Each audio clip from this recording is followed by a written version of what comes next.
Tonight and this evening we discuss the queer headlines. Watchdog report shows Pentagon spent millions on luxury food and items, while officials argue transgender service members' healthcare is too costly. Rachel Mason's documentary revisits Billy London's murder, uncovering new evidence and a prison confession that finally brings long-awaited answers. A viral TikTok highlights Alpine divorce, a dangerous breakup tactic where partners abandon lovers in remote places, alarming couples, the LGBTQ community, and divorce experts online. A congressional hearing sparked controversy after Republicans criticized Biden-era diversity grants amid national security discussions. New Pew Reports finds 39% of Americans say homosexuality is morally wrong, highlighting ongoing divisions in U.S. attitudes towards LGBTQ people. All this important LGBTQ plus news and more this evening on Queer News Tonight.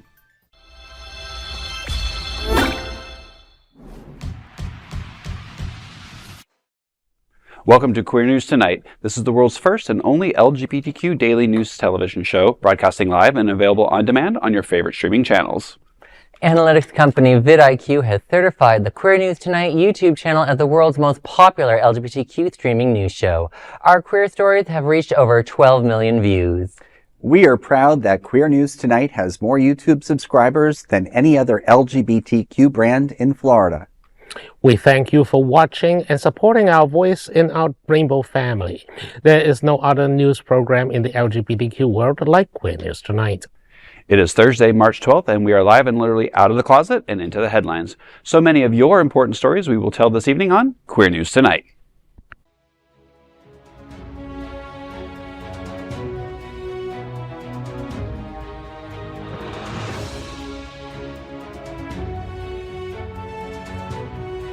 You're watching Queer News Tonight, the world's first daily LGBTQ evening news show. Welcome to the world's most important LGBTQ news evening show. Hotspots magazine, Happening Out television network, is a nonprofit 501c3 media company in the same model as PBS and NPR, but created for the LGBTQ community. Our nonprofit mission is to support the 11 pillars of our community. We want to inform and educate the key issues of lesbian, trans, Latino, Black, healthcare, seniors, students, faith, social justice, business, and queer culture. Help us support our diverse community. What was that, Faye? Did you have something to add? Hello everyone, I'm Faye, and I'm inviting you to walk with me at this year's Florida AIDS Walk and Music Festival. As you know, the Faye What Show is part of the Hotspots Happening Out Media and Events family. And as a proud family member, I'm excited to announce that we've been selected as a Florida AIDS Walk 2026 beneficiary. The dollar for dollar match that we receive as a beneficiary will help us continue our HIV prevention, treatment, and education efforts. So come, hang out with me on Saturday, March 21st as we walk for a cause and enjoy an incredible concert on beautiful Fort Lauderdale Beach. Click on the link on your screen right now or down below to sign up and walk with me for an amazing cause. See you then. In 2026, our magazine is celebrating 41 years of LGBTQ experience, and Queer News Tonight is celebrating our 5th anniversary with more than 14,000 LGBTQ television stories. We represent South Florida's major LGBTQ events, including Pride Fort Lauderdale, Stonewall Pride, and Pride Fest. Our magazine, events, television news, talk, and entertainment shows support our mission to educate the LGBTQ and broader community. In 2026, more than 100 community leaders will sit at this very table and share their voices as our anchors. Together, we host the show to support the LGBTQ community.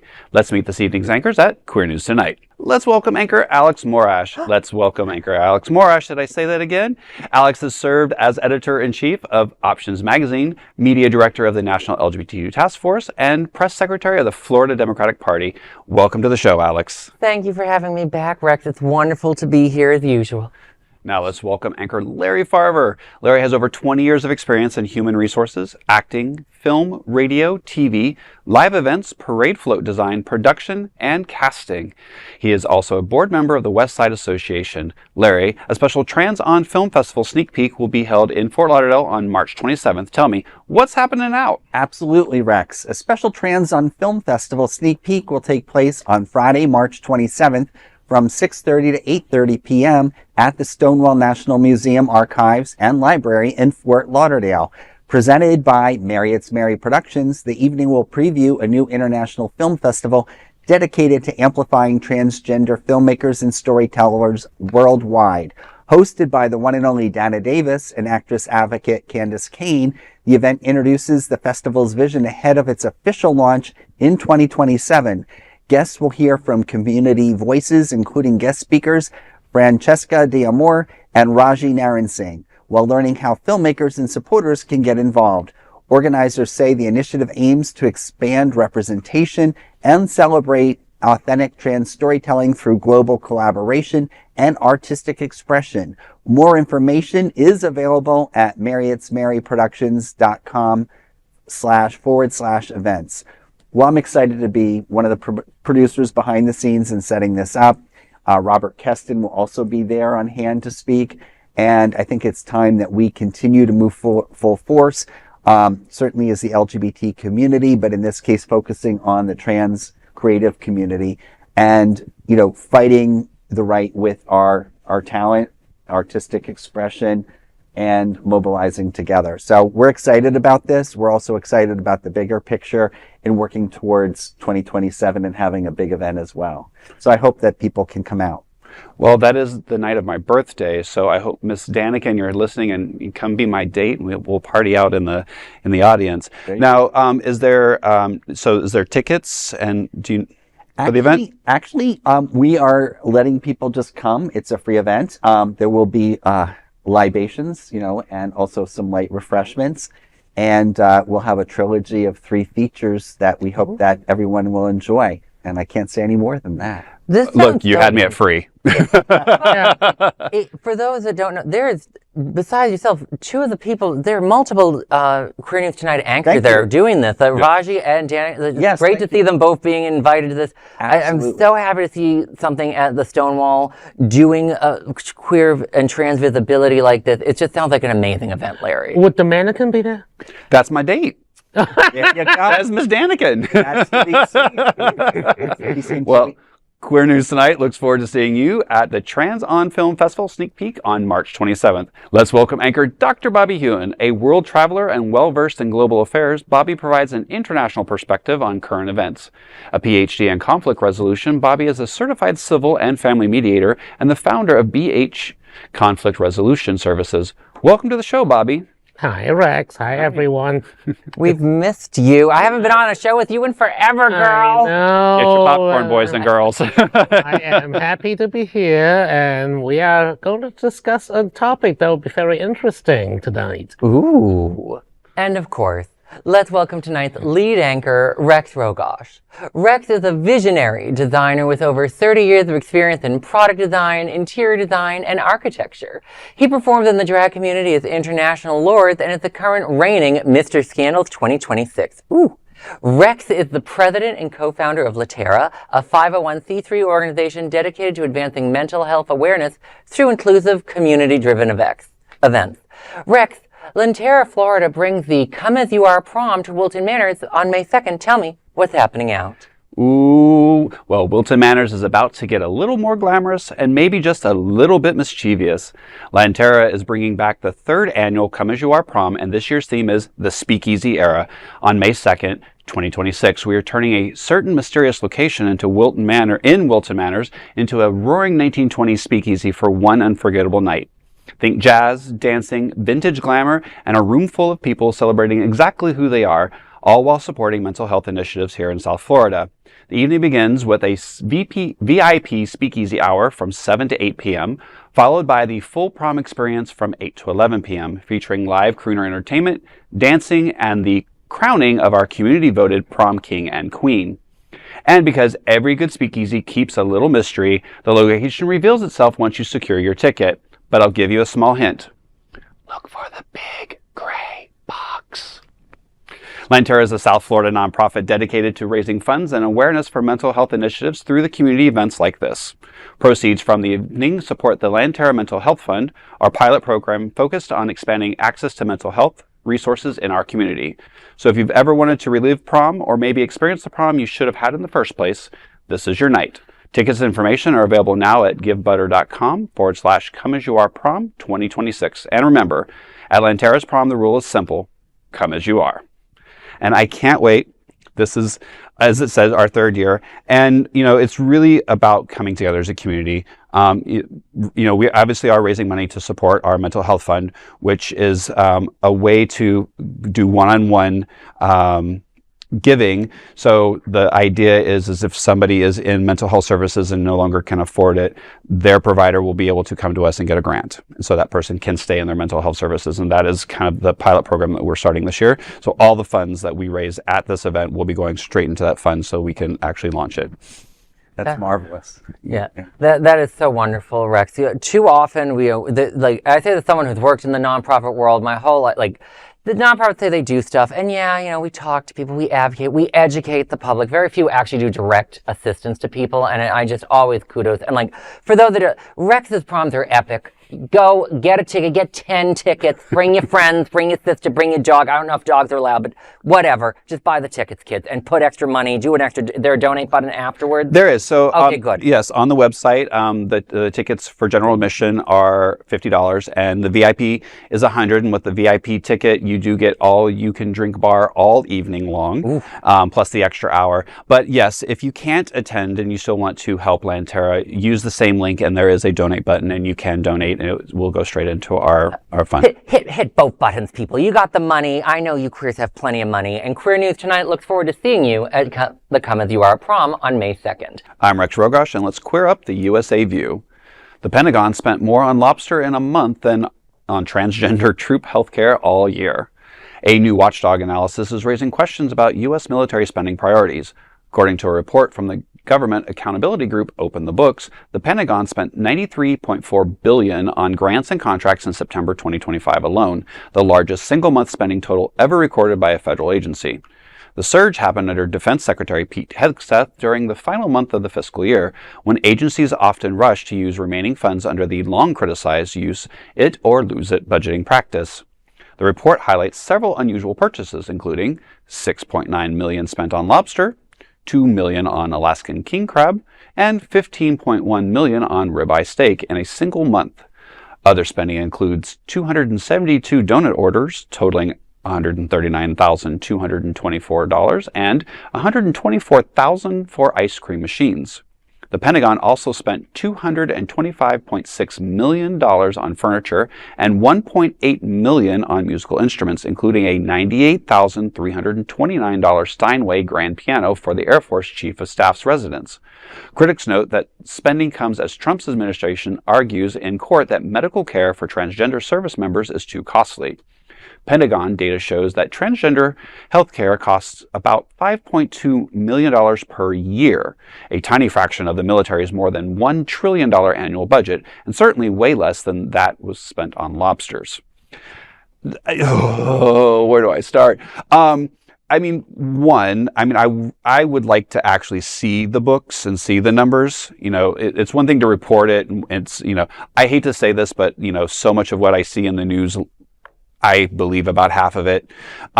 Secondly, I know, from bidding on government projects before, a lot of times you have to pad them because they do have to spend the money, which I'm not saying is right.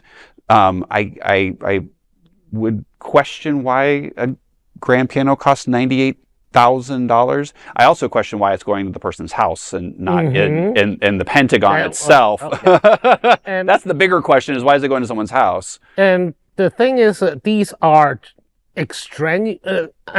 Look, I'm not opposed to giving our armed forces members, something good to eat. Absolutely. So, the lobster tails and the ribeyes, they're all fine.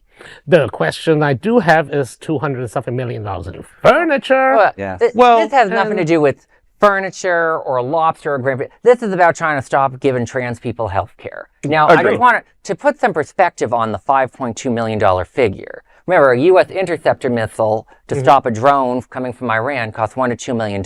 And every time Iran sends one of those $20,000 to $50,000 drones, they got to send 2 missiles. So for every 3 drones Iran shoots at us, we spend the same amount of money that we'd spend on trans healthcare. And they send way more than 3 drones at us a day right now. Yeah. This is an absurd argument. And to the trans people in the military, if you can get out now, because we're going to start committing war crimes, and you deserve better than being involved in all of this right now. Well, unfortunately, I think many of the trans people have been forced out of the military. And, the fact, like you said, $5 million is a drop in the bucket. But one of the things that would be interesting for a future story is to see under the prior administration, no matter what you think of the Biden administration, what the spending was militarily compared to what we're looking at now. And let's point also out that the ridiculousness of the quote, use it or you lose it budget practice. If a government body has a surplus, it should go back to the treasury, not to be spent on $98,000 grand piano. By the way, is the grand piano crusted in rhinestone or something? Just like the Oval Office. Because, at this point it has to be gold plated. Yep. And I mean, there's not only government, but there's a lot of money out there in the world that's a use it or lose it, unfortunately. And yes, I agree. It needs to. But government should be different. I 100% agree. And, to your point that a lot of, trans people have already been forced out, we also have to think that they still have care outside of the military. And technically, they're now a veteran. So they are going to be getting government care. The VA is not the best. However, they're still going to be getting care. Actually, trust me, the administration VA not doing very well with healthcare. In general, they don't.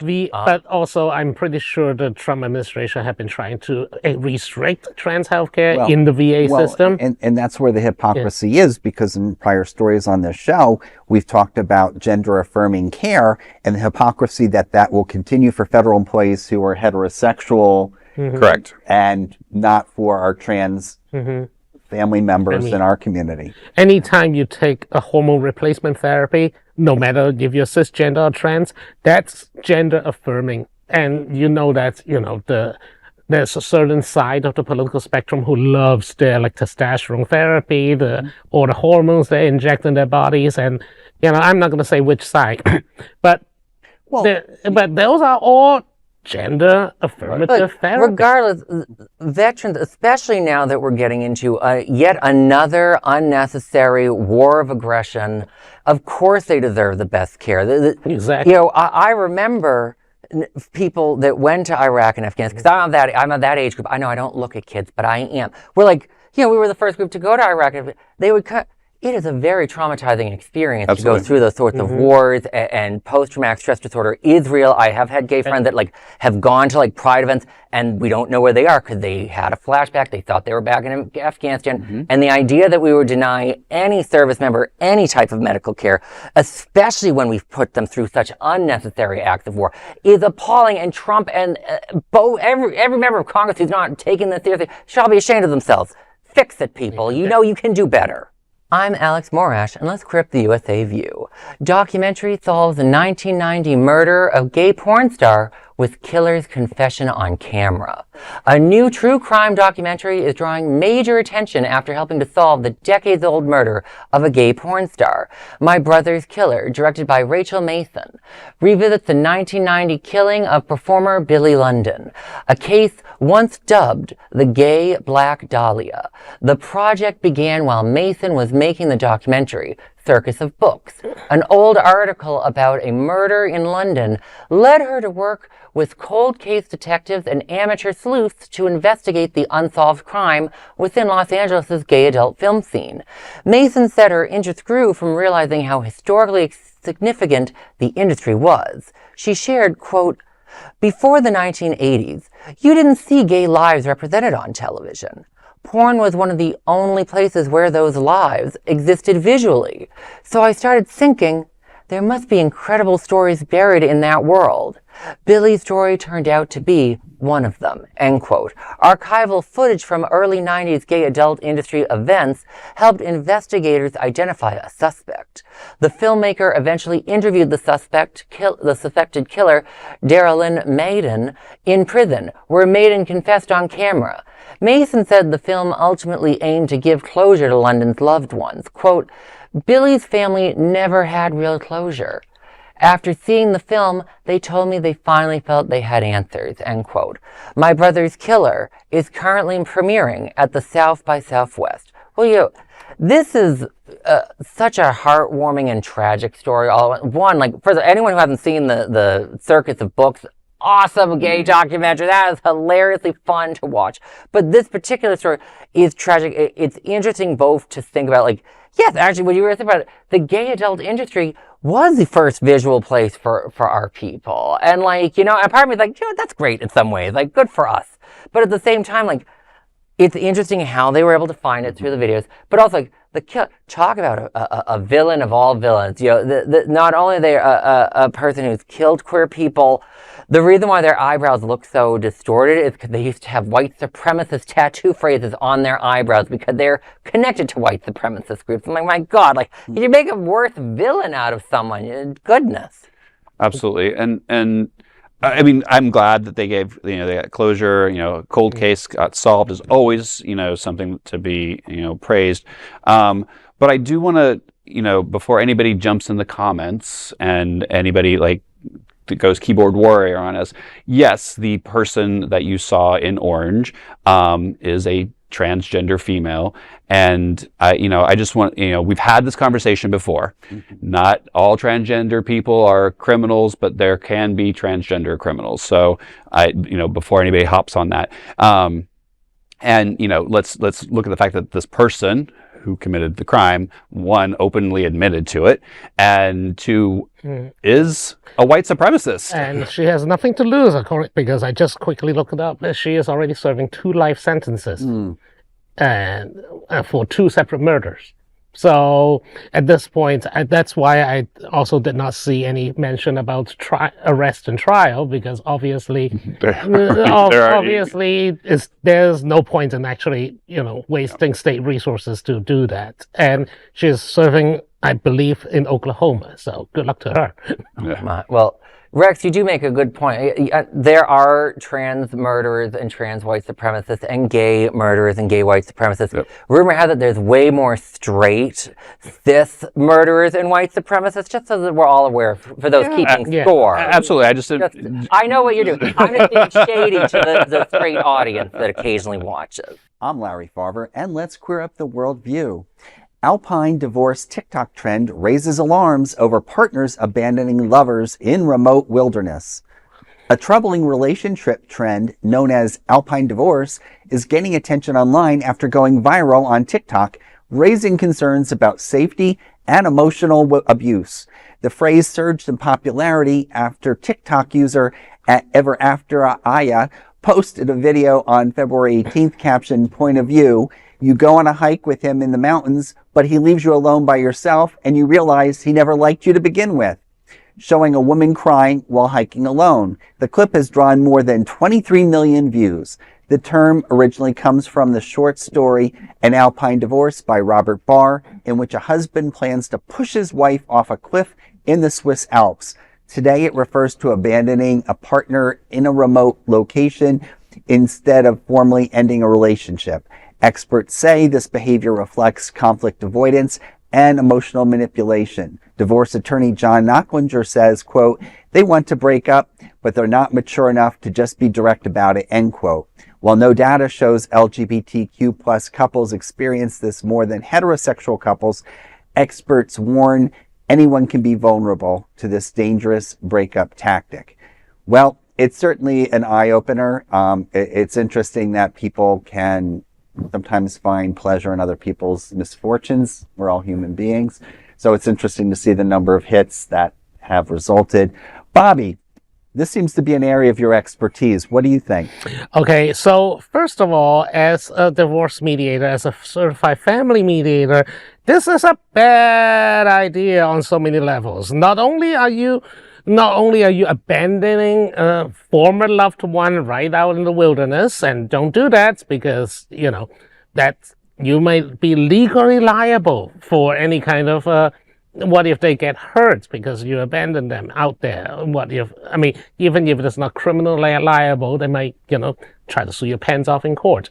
Not to mention, if they do survive and come back, your breakup is going to be that much harder. You're inflicting unnecessary emotional damage on a person that you claim to, at least used to claim to love, and now you have to face them in front of a mediator like myself, or worse, a judge. What do you think a judge is going to hear? What do you think a divorce lawyer is going to hear on the other side when they show evidence that you abandoned them on the side of a mountain while you go back home to, hot chocolate and fireplace? And that is going to prolong this process of separation. Generates unnecessary trouble for yourself, monetarily, emotionally, even maybe legally, and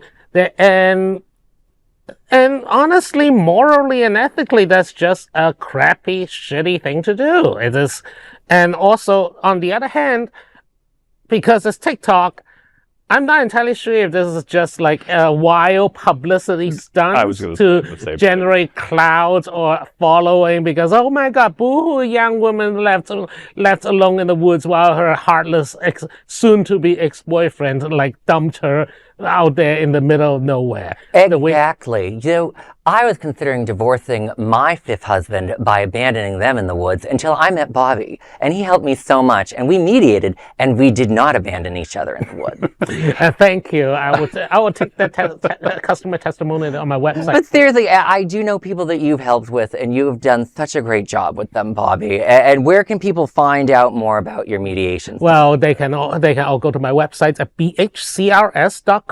Yes, BHCRS as BH Conflict Resolution Services, or they can, or they can reach me leave a message at the video if you want. Absolutely. Bobby, we definitely need people like you to be able to mediate. I agree with you. It's TikTok, so I'm a little skeptical on if this is something that's really real. Honestly, we're in a social media, blitz hellscape in our life. Exactly. People have been left, ghosted for years, and we've just never had the instant, videos to prove it, and now that we do, and then unfortunately you're right, we do watch stuff that is other people's pain and we laugh at it. So there's a lot of social commentary here about our political and our social scape, but if you are thinking about breaking up or divorcing, maybe sometimes it's better just to sit down and talk, and if you can't, bring in somebody like Bobby. Yeah, on a lighter note, for those watching and not sure, I'm so old, I was dumped once in college via MySpace message. Oh, wow. Oh. Well, yeah. I don't know if that's worse than being left in the woods or not, but it could be. And since I'm on a self-promotional streak, I'm going to selfishly promote that I also handle business mediation and any other kind of civil matters. Just don't come to me if you commit a crime. I can mediate you. Well, everybody look up Bobby and follow him at, what was it? BHCRS.com. All right there. I'm Bobby Huen, and let's queer up politics. House hearing turns woke as one representative targets Biden's DEI grants amid Iran threats. A congressional hearing on national security turned into a debate over woke ideology as Republican lawmakers criticize diversity programs funded during the Biden administration. During the House Foreign Affairs Committee hearing titled, quote, Advancing National Security Through Public Diplomacy, end quote, Chairman Brian Mast of Florida questioned State Department official Sarah Rogers about several Biden-era grants. Mast acknowledged that discussing this issue is embarrassing. Rogers described one example involving mapping projects. She told Mast, quote, so I think they were trying to make the maps more gay, end quote. Mast asked, quote, literally, how do you make a map more gay or gay at all, end quote. Rogers replied saying, quote, I don't know, end quote. Mast then listed grants supporting diversity programs overseas, including research on non-gendered linguistic attitudes in Montreal and DEI initiatives in countries like India and Spain. He demanded to know the individuals who are writing these grants, as he believes, quote, they have no business receiving another paycheck from the people of the United States of America, end quote. The Florida congressman is an Afghanistan war veteran and ally of Donald Trump, who soon realized Congress has real things to address, including the imminent threat of Iran. All right, so I'm pretty sure, according to what I read on multiple sources, the question is about apparently a statement about queering a map, which is not really about queer people at all. It's about changing the map to provide this different perspective. The problem with this administration and this State Department and the current leadership is that they basically just lazily probably look up ChatGPT or basically Control F, search queer or, any kind of related terminology and call things gay. It has nothing to do with gay. How do you even make a map gay anyway? Well, I would like to first start off by saying I think our producer did a great job at making a gay map there. I'm not sure what the lines were. I think that was to gay destinations, but I loved it. More importantly, for those trying to figure out what is Bobby talking about with the maps, if you remember, there was a West Wing episode where they flipped a map upside down. They were freaked out by it. That's what the queer in the map thing is. But also, I don't know how much money the queer in the map thing costs, but I feel like we should put everything now in perspective of how many Iranian drones, how much it costs for us to send missiles at those drones and government spending. I just want to add that when I was WeLed, I had, I got my master's in international relations and international communication. My master's thesis was actually a policy paper addressing public diplomacy in the United States. And what? Oh, no. Yes, yawn. I mean, it's not a bestseller. I don't even think it exists anymore. Oh, well, tell us what it is. But the point is, public this administration has been systemically, literally taking down every single public diplomacy mechanism we have, from USAID to any kind of soft power programs in the State Department to the Voice of America, which was a long-standing promoter of American ideals, including democracy overseas. And yet here they're discussing how public diplomacy would help. No, this is not public diplomacy. What you're trying to program is anti-Iran propaganda and how you can justify the war of the United States, or at least the bombardment of Iran again from the United States. I just want to say the power of a queer map that you just described is amazing. But that doesn't even, they're bringing up one set of random things. Random things that has nothing to do with the Iran or even war. Public diplomacy. Neither of the two. Why is he asking about grants that were given out on subjects and topics that have nothing to do with this? It's absolutely ludicrous. That's like going into an argument and bringing up a fact that, the sky is blue. Well, to be honest. And we're talking about, shoes. It felt like very phone-it-in propaganda. Yeah. We're just going to half-try. We're not even going to do our job anymore. Just blah. But that's characteristic of our current times. And also, this is Rex brought up basically the whole point of all these hearings. I mean, remember Tim Walz was just summoned to a congressional hearing, and the first thing that Nancy Mace, Congresswoman South Carolina. It doesn't matter. No one remembers her very well. Whatever. One of the red states is like her opening question is, "What is a woman?" Tim Walz was brought up to talk about the fraud investigation involving child care centers in Minnesota. It has nothing to do with women, trans people, or anything that gender related. But that's her opening question because this is what Fox News and Newsmax want to capture so that they can hear Tim Walz sputtering and then score political points for the media company that is currently favored by the administration. Yeah, the good news is no amount of propaganda is going to get Americans to not look at how much they're going to be paying for gas over the next year. It's going to be $5 gas. Congratulations. Oh, that's cute. That's a cute I would love some of my friends who are speech and debate teachers to actually go and sit in these hearings and stop people like they do us students when we were in speech and debate and go, you need to follow policy and procedure here and answer the question. Absolutely. They don't. I know they don't. That's why I'm asking some of my teachers to go there. Yeah. It isn't about debate. It is theater. You need to recruit theater kids to be congressmen, and they do much better. That's true. This is not Rome. And we do not have Caesar there. What an Ides of March is coming. There we go. Exactly.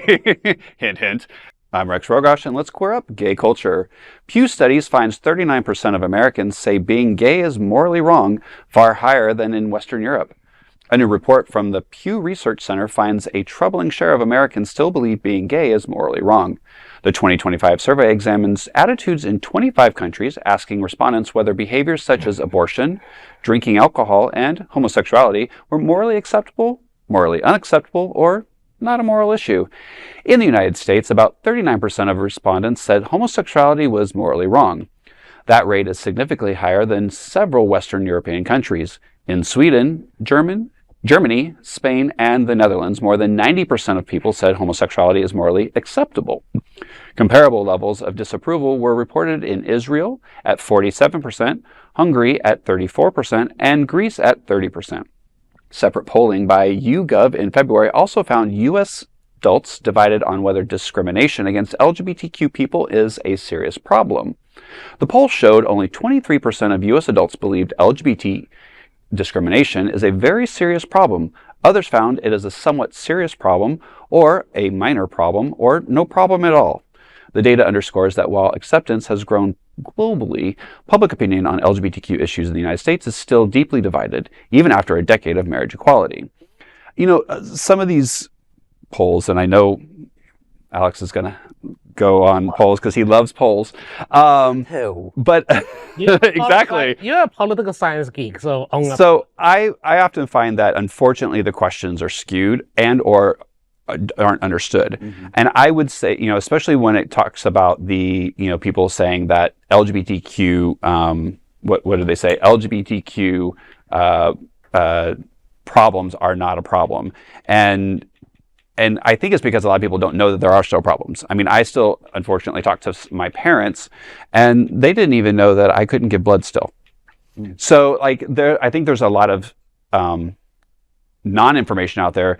So when they're asking these questions, the people don't know how to answer them properly. So they're probably skewed. I'm not saying that people don't think that, you know, homosexuality isn't moral, and I don't think that people don't think that it's a problem. I just wonder the validity of the people that are polled. Oh, sure. I think the second question is more problematic than the first question. The first question about morality, that one is pretty cut and dry. You're either A, you think that being gay is immoral, or B, you think that being gay is not immoral. But what is your morality based on?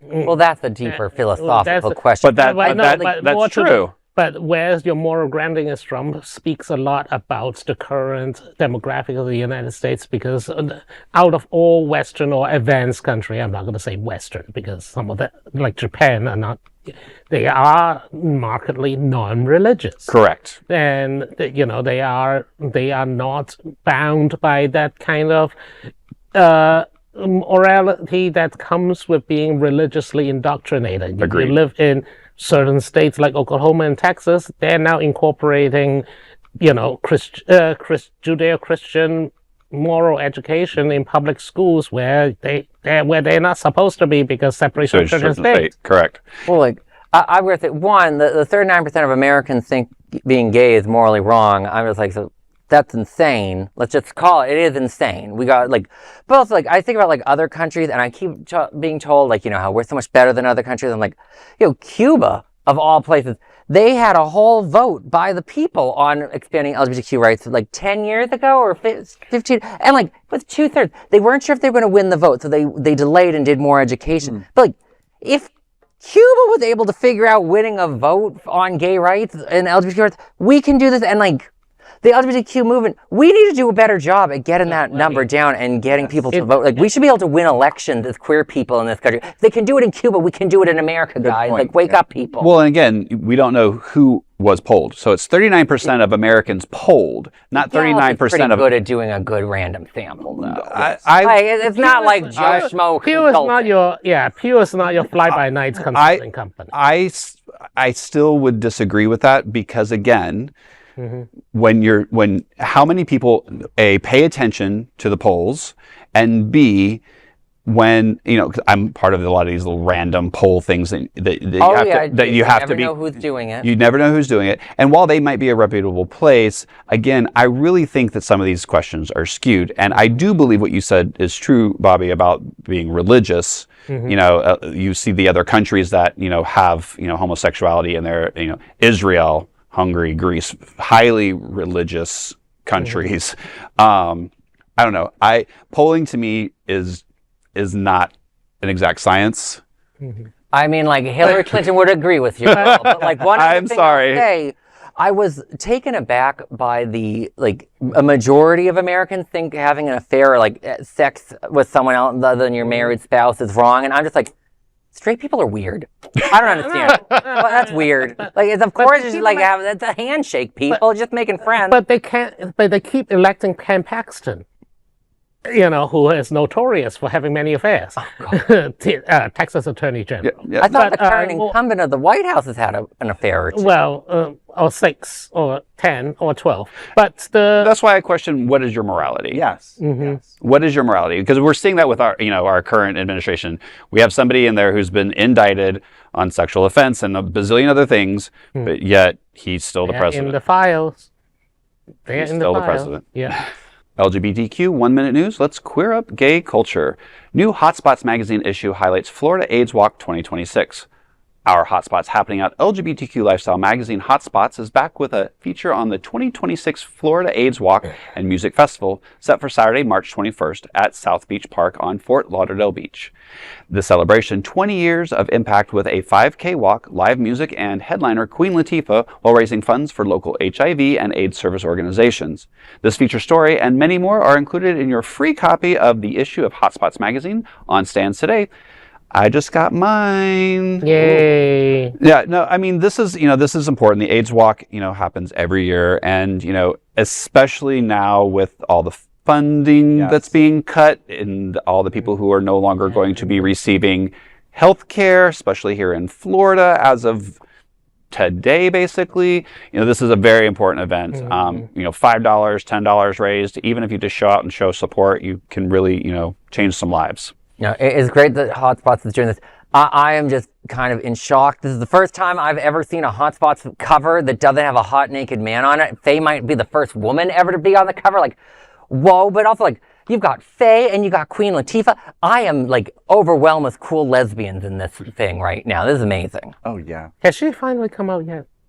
Oh, honey, 2007 happened and went. I have no idea. Well, yeah. Well, kudos to Queen Latifah. And I was privileged last night to be at the launch of the reveal with Faye White. So it was a great event. A lot of people showed up. And Faye, keep on doing what you're doing. You're amazing. Absolutely. We love our Faye. LGBTQ 1 Minute News. Let's queer up entertainment. Boy George tells Chappell Roan to cheer up after a paparazzi clash. A clash between paparazzi and lesbian pop star Chappell Roan in Paris has sparked debate after comments from Boy George. During Paris Fashion Week, the 28-year-old Grammy winner filmed photographers surrounding her, while saying she felt disregarded as a human and asking them to leave her alone. George later posted on Twitter, quote, "It's probably not helpful, but I have been doing this fame thing for a while. The trick is to own your fame. Boundaries are boring. Break them with the magic of kindness," end quote. His remarks drew criticism online, with some users arguing that women should not be told to accept unwanted attention.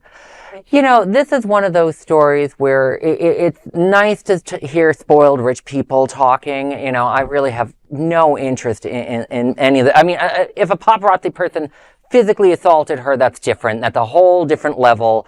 That would be, but yes, unfortunately, if you are famous, people who make money, they literally pay their rent taking photos of you.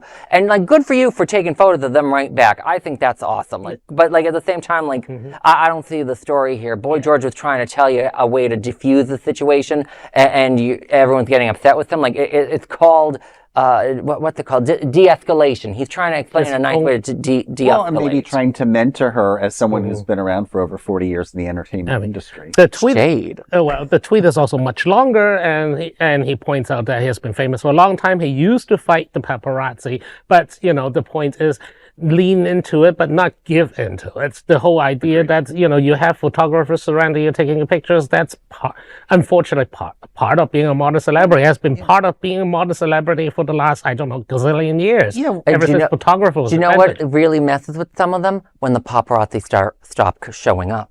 Yeah, I mean, you stop being famous, people stop taking your photographs, and then as someone who makes their living being famous, that's when you're really screwed.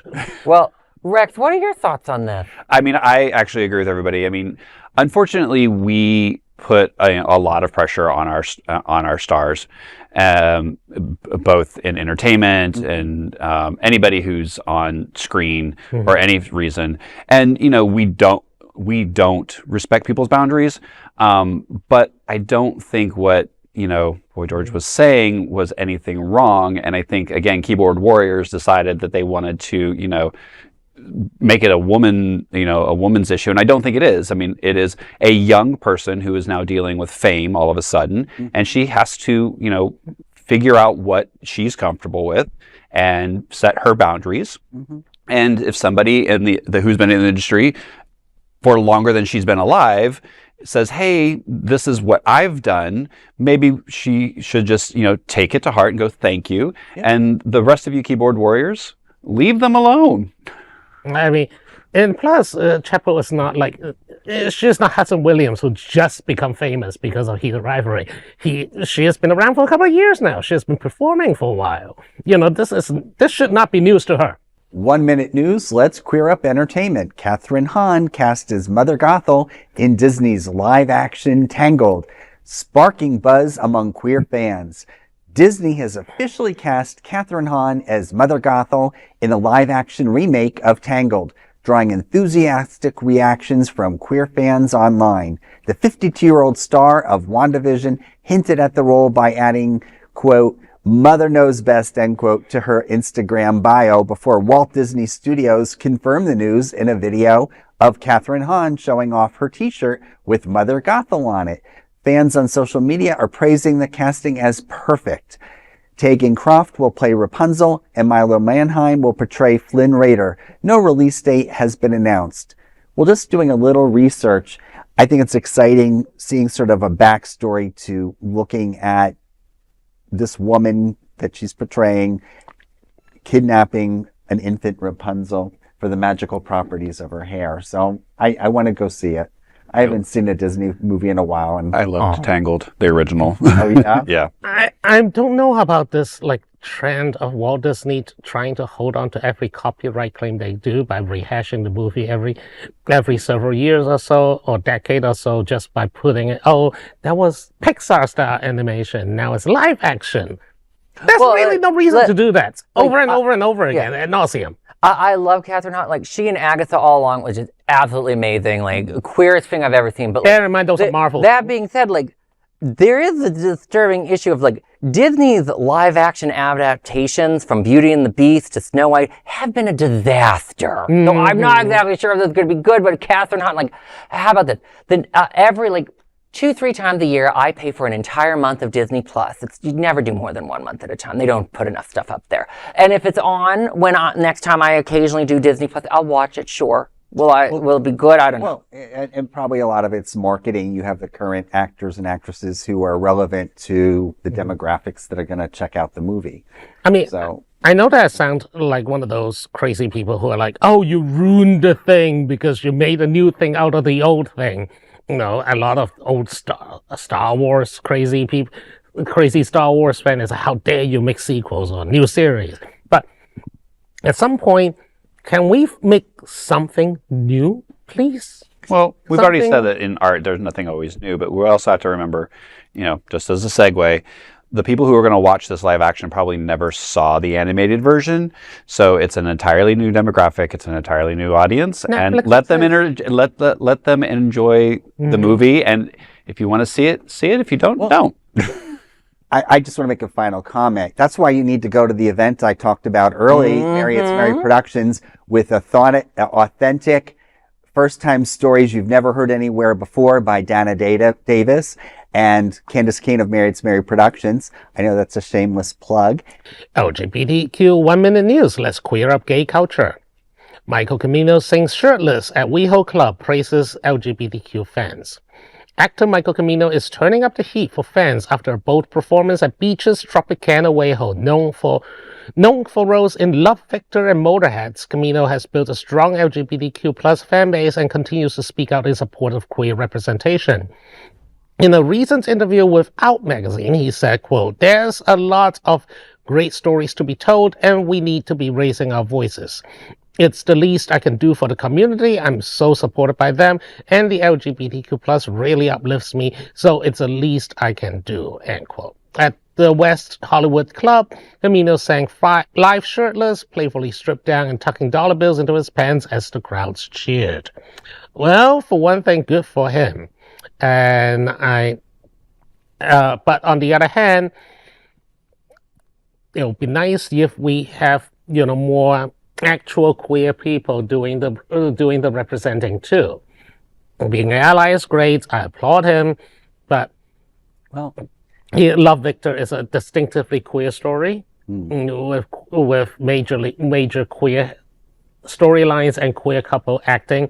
And I'm not saying, I don't want to be that crazy person who's like, oh, gay characters should only be by gay people.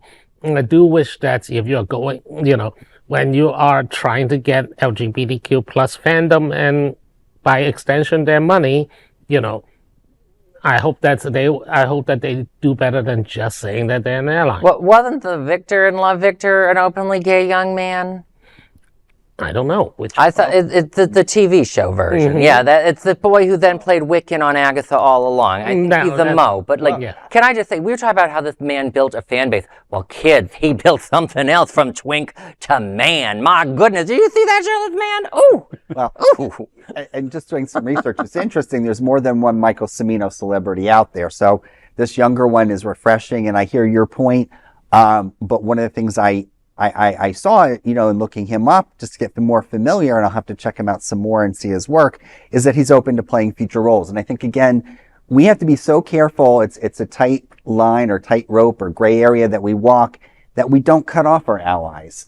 And, I'll just say this right now, going back to some of the things sometimes I've done some things that haven't been necessarily out there yet, but I have done some little short things that may eventually be seen at Marriott's Merry, where I have portrayed a transgender character. Now, there may be some people that would say that's absolutely wrong. How dare you? But a lot of it's slapstick and stunt work. Well, so, my question is, did you keep a trans actor from a good paying gig? When you work for free? Yeah. When people talk about, there should be more trans representation, they talk about making sure that trans workers are getting paid. It's a good thing that the actresses on Pose were trans women that would not normally get paid gigs otherwise, and good for that. And I was so cast by a trans-owned company. You weren't taking money out of anyone's pocket, so it's okay, kid. You're learning to experience new things. LGBTQ 1 Minute News. Let's queer up the worldview. Senegal approves law doubling prison terms for same-sex relations to 10 years. Senegal's parliament has approved a law doubling the maximum prison sentence for same-sex relations to 10 years, intensifying a crackdown on the LGBTQ community. The bill now awaits the signature of the president of Senegal. Lawmakers voted 135 in favor, none opposed, and 3 abstained. The legislation also criminalizes promoting or financing same-sex relations, with prison terms of 3 to 7 years.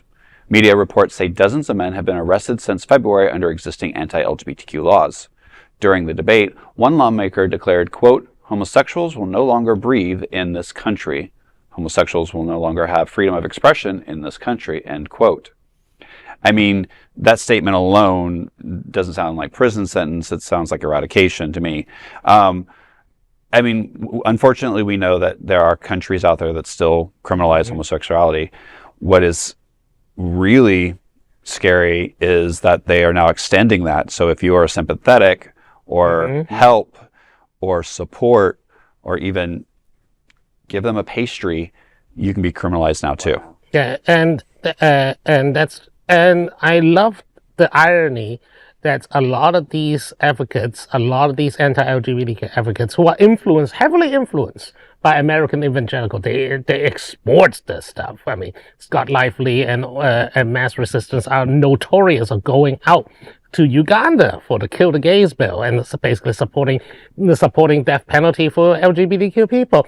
But what I find ironic as a student of international relations is that these relics or these anti-LGBTQ sentiments, which a lot of times were framed as, quote, African values, are actually leftover colonial values. Senegal was a French colony. Uganda was British. But a lot of these anti-LGBTQ animus was introduced by Christianity, which wasn't there before. Not just the governments of France and England, when they would conquer a nation, would criminalize homosexuality. So like Senegal is literally allowing itself to be recolonized by doing this sort of homophobia. Well, and one of the things I noted in trying to understand a little more about this story before we're airing it is that the United States has provided funding to maintain what they call a democracy there, even though we're horrified by what we're hearing.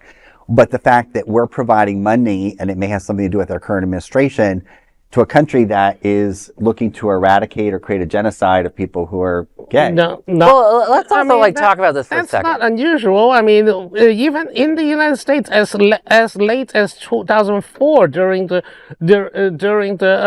second Bush administration, they pushed through how many laws that each individual states were democratically pushed through by vote to restrict LGBTQ rights by denying the right to marry, by enshrining discrimination into each state's constitution. It was illegal in some states to be gay in this country in the beginning of the 21st century. But also, let's talk about this logically. So we want to stop there being more gay sex. So what are we going to do? If we find out you have gay sex, we're going to put you in a prison where everyone else is going to be the same sex as you? Yeah. I don't know how that's going to reduce your gay sex. It is supposed to be a punishment of shame, a criminal record, and also, but this is people can be very crafty in prison, Bob. No. But this is not even about prison, really, if you really think about it. This is about calling for these, once you got labeled as quote-unquote gay, then you're basically open season to be discriminated, violence committed against you. Correct. Let's face it, this is opening for anti-LGBTQ lynching. This is not about putting them in prison. It's just not logical. They're never gonna be in prison for 10 years. They are just gonna be hung up from a tree. Yeah, unfortunately, that's true. These are today's headlines from Queer News Tonight. Our anchors represent the best of our LGBTQ family. If our community is important to you, share this news with your friends and family. Don't forget to join the conversation on your favorite streaming platform. Queer News Tonight is the only live LGBTQ digital television show in the world that is out of the closet and into the headlines. We need your support. If our community is to grow and then thrive, we must tell our stories and bring them to the attention of the broader world. This is the only place in the world that tells these type of LGBTQ stories in motion and sound. That is the passion of Hotspots magazine, happening on television network and Queer News Tonight. I'm your anchor, Rex Rogosch, and I thank you for joining us on behalf of my fellow LGBTQ anchors here at Queer News Tonight, Alex Morash, Larry Farver, and Dr. Bobby Huen. We'll see you daily at 8 p.m. To our LGBTQ world, we wish you a good night. Night.